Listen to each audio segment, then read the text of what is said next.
Salamat, Igan. Patuloy nating tututukan ang resulta ng Eleksyon 2025. Samut-sari po ang naging reaksyon ng Bayan sa partial and unofficial result ng Senatorial race. May mga inaasahang mga pasok sa Magic 12. Yung iba naman, pasok sa mga lumabas sa survey, pero sa mga nakikita nating resulta, malayo sa ngayon ang pwesto. Yan ang himayin natin dito sa Issue ng Bayan.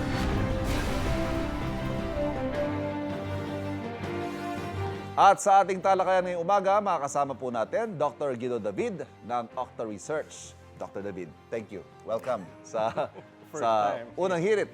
Welcome sa ating studio. Dr. David, gaya nga ng nabanggit namin, iba-iba yung naging reaksyon ng mga kababayan natin. May mga expected na kasing papasok sa Magic 12, pero may ilan ding pasok sa survey, pero malayo yung pwesto sa base sa results na nakikita natin. Anong nangyari, Prof? And actually, yes. some of the points have been raised na by some of our colleagues. One common point na sinasabi nila is, well, yung surveys naman is not a guarantee or it's not predictive. It's just a snapshot. At the time, kung kailan kinonduct yung survey, and usually yung mga surveys, they take time. So mga 3 to 4 weeks processing yan. So yung, for example, the Octa Research Survey, it was conducted April 20 to 24. So medyo, some time has passed and may mga developments na mga nangyayari na hindi na makaka-capture ng last survey. So mga new developments, mga endorsements, and yung mga voters, according to our own data, up to 20% decide on the day of the election. So, ibig sabihin, between the time na natanong sila nang nagsasurvey until the time na bumoto sila, they actually cast their vote. Nag-iba na ang decision nila. Iba na yung decision, may mga endorsements, may mga sample ballots which are huge. O baka mas nabombard siya ng ad nitong kandidato na to, mas na-convince siya. So, that led to this voter actually casting the vote for that candidate. On the flip side, may mga candidates na hindi masyadong nagdiin nung last few weeks leading up to the elections. So, parang medyo nawala sila. Nawala sila sa top of mind. And I'll even point that out. But before we do that, Professor, para mas maunawaan ng mga kapuso natin, pwede nyo bang bigyan kami ng brief description? Paano ba ang proseso ng pagsasagawa ng survey ninyo? Yeah, briefly, yung surveys namin ay face-to-face siya. So, and that's why pag may nagtatanong, bakit 1,200 lang yung respondents? Because pag well-sampled siya, we choose randomly yung mga may interview in the whole country. So, lahat pwede ma-interview. Yun nga. Ang tanong pa, paano nyo pinipili yung 1,200 na yun, yung sampling na yun? Yeah, may mga, kunyari, usually naka-divide na siya into regional numbers. So, kunyari, sa Metro Manila, 300. So, kunyari lang, sa Metro Manila, 300. So, randomly pipili tayo ng 300 respondents sa Metro Manila. Pupunta sa mga subdivisions and then we conduct face-to-face interviews. In short, may science sa pagpili sa ating sampling. Prof, ano yung nakikita ninyong trend na naiba this election compared to the past elections? Well, marami actually trends and nag-reflect yan doon sa outcome na nakita natin. And just to clarify, kung yung lumabas na outcome sa elections ay kamukhang-kamukha na surveys, parang wala na thrill, di ba? Parang wala na excitement, parang ay, nakita na natin. Parang naging crystal ball tuloy yung survey. Parang naging crystal ball, which is actually what we don't like. Kasi some people even say na, ay, mind conditioning yan. Now we know it's not. Yes. Because it can change pa. Plus, kung yung sinabi ng survey ganito, ikaw ay isang kandidato na wala dun sa winning circle, does that mean you should lose hope? Diba? Hindi naman maganda yun. Ay, suko na ako. Or yung mga ano. And even yung mga voters, we enjoin them na porque mababa yung kandidato ranking, na gusto nyo, wag kayong pumili ng yung mataas sa ranking. Diba? Pumili kayo kung ano yung sa tingin nyo nasa puso nyo. And I think it happened din. So isa yun sa mga trends. Parang mas naging cognizant or aware na yung mga voters about certain issues. Kasi may nakita tayo. I mean, we've been bombarded with, talks about political dynasties Yes. and about yung mga qualifications. Yes. So parang yung natira sa election, yung mga winners, I would say most of them are, have the qualifications Yes. and the Ito. credentials. Prof, isa sa mga ikinagulat natin sa resulta, ito yung pinakamatingkad na example sa parang the unpredictability of elections. Yung pagiging number 2 ni Bam Aquino. Yan. Pag-usapan natin yan dahil iba sa mga resulta ng survey up until the last survey, which is a week before elections ng SWS, pangalanan ko na, number 12, or baka halos hindi pa siya makapasok sa Magic 12. Anong analysis niyo rito? Right. And in fact, doon sa top 12, kasi marami nagsasabing ibang-iba. So may 3 names na wala sa top 12 sa survey namin na pumasok. So may 3 nalaglag. So kumbaga yung score namin, kung titingnan lang natin kung ilan nakapasok, 9 out of 12, parang Yes. 75%. It's Right. not so bad, di ba? Secondly, yung mga lahat na nakapasok within the top 18, and even yung pinakamababang nakapasok namin sa survey namin, si Kiko Pangilinan, he was ranked, kasi may range yun dahil may Yes. margin of error. Kasi hindi naman precise yung surveys. Hindi Correct. naman 100% accurate yan. So yung margin of error is 3%. So he was ranking 11 to 21. So doon sa range, pasok siya actually. So kung titingnan natin kung sino yung mga nasa range, lahat sila ay within the range. Walang nakapasok na outside of that range. And yung kay Bam Aquino. Yeah, go ahead please. yung kay Baka Bam may Aquino. ano bang demonstration natin dito? Firstly, I want to point out, 20 million yung bumoto kay Bam Aquino out of 56 million so far. Pag Okay. i-compute natin yun, that's about 37%. Aha. Yung sa survey namin, kung compare natin sa datos, 32% sa number 12. So mas mataas siya ng konti kesa doon sa, hindi naman konti. That's 5% increase compared to the survey. So he actually overperformed compared to the survey. And yung overperformance niya, very evident in these areas. Plus these. Ito, makikita natin dark red. Central Luzon, Calabarzon, Metro Manila. Ano yung performance dyan ni Bam Aquino? Number 1 in these areas. Nag-number 1 siya dito. Calabarzon, isa sa mga vote-rich yan. These are vote-rich areas. Aha. Oo.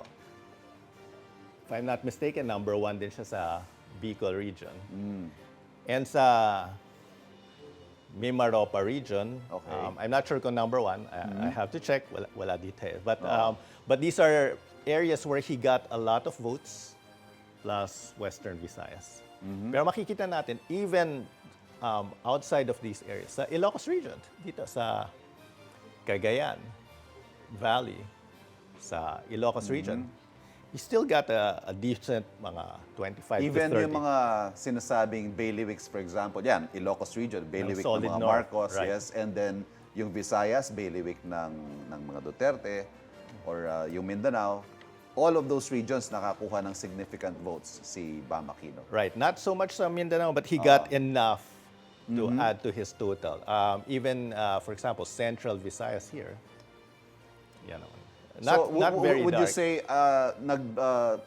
nag-play into his surge, yung solid north, yung block voting, Prof? Yeah, these all help. Plus yung mga endorsements, I think this added. Huge na dito sa pinaka-vote-rich areas, he got number 1. Higher than, for example, si Senator Yes, Bongo. may next slide pa tayo, Prof. What can we show dito pa sa naging perform? Ito, dito naman, sa number 1 natin, sa senatorial race, si Bongo. He got, 26.4 million. Actually, if you look at that, it looks like a very big number, 26 million. Pero out of 56 million, that's about, I think, 46%. So although Okay. nag-top siya, but that's actually a bit lower dun sa mga survey results na, nag-range ng mga 50%.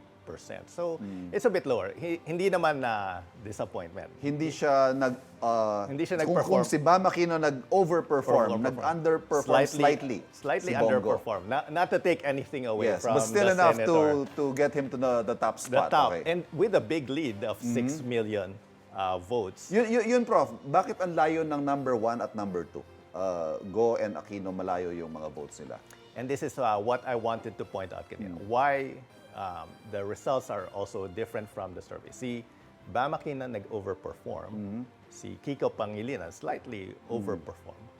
Most of the other candidates nag-underperform. Okay. Because if we look at, mamaya, Yes. titingnan natin. But first, dissect natin kay Senator Bongo. Across the areas, obviously, Mindanao, yan ang nila, Mindanao. baluarte niya. Oo. yeah, they're getting very high voting dito. I think top yata si Senator Bongo dito. And even Visayas, But you can see that even up to the Central Luzon, Yes. North, I think he's mga figures in the top 5 kung number 1 si Bam Aquino. Oo. Next candidate na pwede nating pag-usapan. Ayan, si Senator Bato. Si Senator Bato, he got 20 million, is 37%. He actually slightly underperformed pa nga compared to his survey numbers, but mostly Of course, ito expected dyan. Expected Mindanao pa rin actually, talaga yes. yung kanyang... so nothing. I mean, Nothing they unusual get there, nothing yes. unusual. Some votes the rest of the country, but yeah. And kung titingnan natin, well, 56 million votes in. Out of 69,773 registered voters with 97.36% process.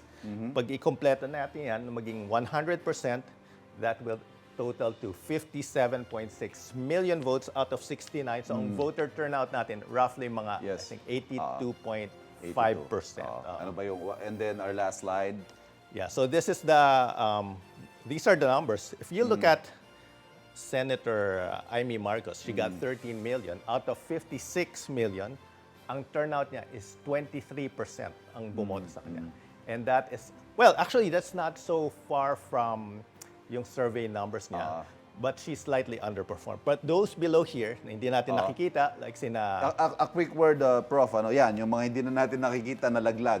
Ben Tulfo, Abby Binay, and Ramon Revilla na consistently nasa surveys before elections.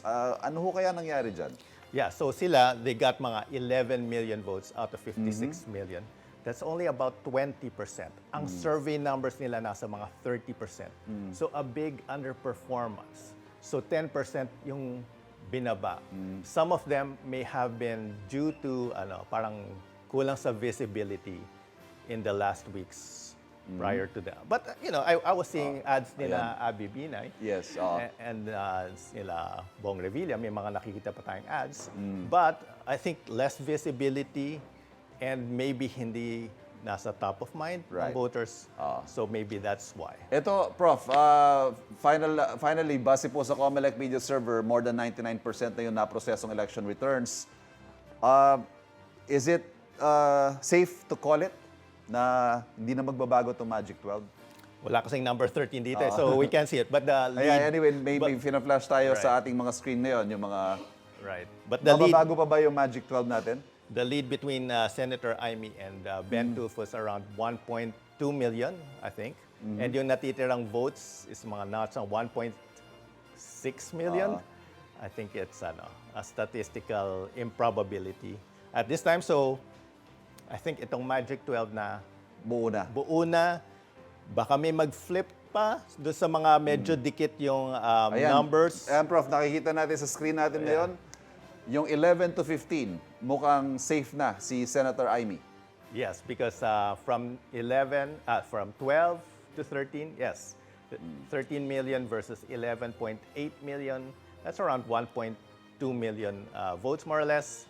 Doon sa mga natitirang vote. Alright. Although, yung mostly natitira, if we look at this heat map, yung karami ng hindi pa nasama na bilang is around here in Mindanao area. I think around Barm At region. unlikely naman na makuha lang ng isang kandidato yon. I mean, all of it. Yes, all of it. Tapos yung kalaban niya walang Right. nakuha.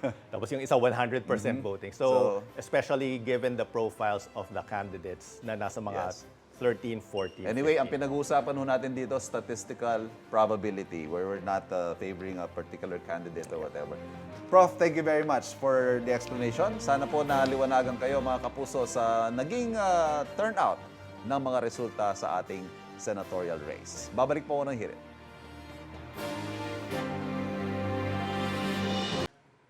Ikaw, hindi ka pa nakasubscribe sa GMA Public Affairs YouTube channel? Bakit? Mag-subscribe ka na, dali na, para laging una ka sa mga latest kwento at balita. I-follow mo na rin ang official social media pages ng Unang Hirit. Salamat, kapuso.